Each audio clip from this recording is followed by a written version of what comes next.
Dans l'état d'union avec Dieu, l'âme devient un autel, où Dieu reçoit l'adoration, la louange et l'amour, et où il habite seul. Voilà pourquoi il avait prescrit au peuple d'Israël que l'autel sur lequel devaient lui être offerts les sacrifices fût vide à l'intérieur. Il voulait faire comprendre à l'âme qu'il la veut dégager de toutes les choses créées pour être digne de servir d'autel à sa majesté.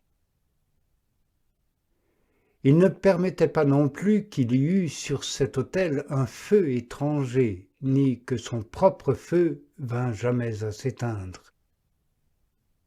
Aussi, parce que Nadab et Abioud, fils du grand prêtre Aaron, lui offrirent un feu étranger, il en fut irrité et les frappa subitement de mort devant l'autel même. Nous devons comprendre par là que l'âme, pour être un autel digne de Dieu, ne doit pas laisser le feu de la charité s'éteindre en elle, ni consentir au mélange d'un amour étranger. Dieu ne consent à aucun alliage de la créature avec lui. Voici en effet ce que nous lisons au premier livre des rois. Les Philistins avaient placé l'arche d'alliance dans le temple où était leur idole. Or, tous les matins, on trouvait cette idole renversée par terre, et à la fin, ils la trouvèrent brisée. Le seul désir que Dieu admette et veuille là où il est celui de garder sa loi en toute perfection et de porter la croix du Christ, Jésus, sur nos épaules. La Sainte Écriture ne nous dit pas que Dieu ait ordonné de placer dans l'arche où était la manne autre chose que le livre de la loi et la verge d'Aaron, image de la croix. Car l'âme, dont l'unique ambition sera de garder parfaitement la loi du Seigneur et de porter la croix du Christ Jésus, sera l'arche véritable, qui renfermera en soi la véritable manne, c'est-à-dire Dieu lui-même en personne. Il est bon de donner un exposé plus clair et plus détaillé de tout ce que nous avons dit. Nous allons donc montrer comment nos tendances, si elles ne sont pas domptées, causent à l'âme deux dommages principaux. Le premier la prive de l'Esprit de Dieu. L'autre la fatigue, la tourmente, l'obscurcit, la souille et l'affaiblit. C'est là ce qu'enseigne Jérémie par ces paroles. Mon peuple a fait deux maux, il m'a abandonné, moi qui suis la source d'eau vive, et il s'est creusé des citernes qui ne peuvent contenir l'eau. Ces deux dommages ou deux maux sont causés par un seul acte de la tendance naturelle. Il est clair en effet que l'âme qui s'affectionne à une créature tombe, par le fait même, plus bas que la créature. Plus elle s'y attache, et moins elle est capable de s'unir à Dieu. Deux contraires ne peuvent pas exister à la fois dans le même sujet. Or, l'amour de Dieu et l'amour de la créature ou du monde sont deux contraires. Ils ne peuvent exister en même temps dans une âme.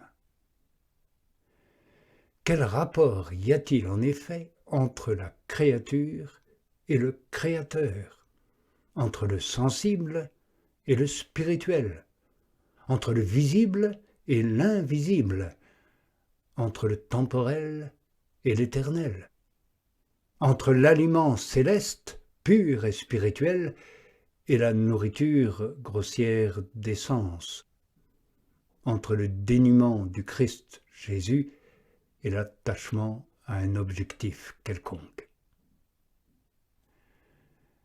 Dans l'ordre naturel des choses, une forme ne peut s'introduire dans un sujet si elle n'en a pas tout d'abord chassé la forme contraire. Car celle-ci, tant qu'elle dure, lui est un obstacle. Il y a incompatibilité entre les deux. De même, tant que l'âme est assujettie à l'esprit sensible et animal, elle est incapable de recevoir l'esprit purement spirituel.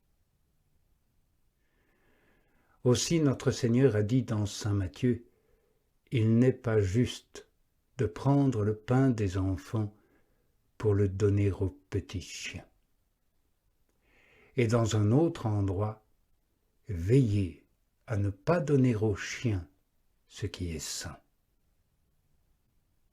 Dans ces textes, Jésus appelle enfants de Dieu ceux qui renoncent à toutes leurs tendances vers les créatures pour se disposer à recevoir purement l'Esprit de Dieu. Et il compare à des chiens ceux qui veulent trouver pour leur tendance un aliment dans les créatures. Aux enfants, il est donné de manger avec leur père et à sa table, c'est-à-dire à se nourrir de son esprit, tandis que les miettes qui tombent de la table sont pour les chiens. Il faut savoir ici que toutes les créatures ne sont que des miettes qui sont tombées de la table de Dieu. C'est donc à bon droit que l'on appelle chien celui qui cherche son aliment dans les créatures. On lui enlève le pain des enfants parce qu'il ne veut pas s'élever au-dessus des créatures qui ne sont que de vraies miettes, jusqu'à la table de l'esprit incréé de son Père. Aussi sont-ils justement comme des chiens toujours affamés, car les miettes servent plutôt à exciter leur faim qu'à l'apaiser. Le psalmiste dit d'eux, « Ils souffriront de la faim comme des chiens et rôderont autour de la cité, et s'ils ne sont pas rassasiés, ils murmureront. » Tel est le propre de celui qui est esclave de ses tendances. Il est toujours mécontent, insatisfait et inquiet comme un famélique. Or, quel rapport peut-on établir entre la faim que provoquent toutes les créatures et le rassasiement que donne l'Esprit de Dieu? Tant que l'âme n'aura pas rejeté cette faim du créé, elle ne pourra recevoir le rassasiement de l'incréé. Ainsi qu'il a déjà été dit, deux contraires, comme le sont la faim et le rassasiement, ne peuvent pas se rencontrer à la fois dans le même sujet. Ce qui précède montre bien comment Dieu fait plus, en quelque sorte, quand il purifie et dégage une âme de ses oppositions à son esprit, que quand il la tire du néant. Les dérèglements de ses tendances et de ses affections sont plus opposés à l'action divine et lui résistent plus que le néant.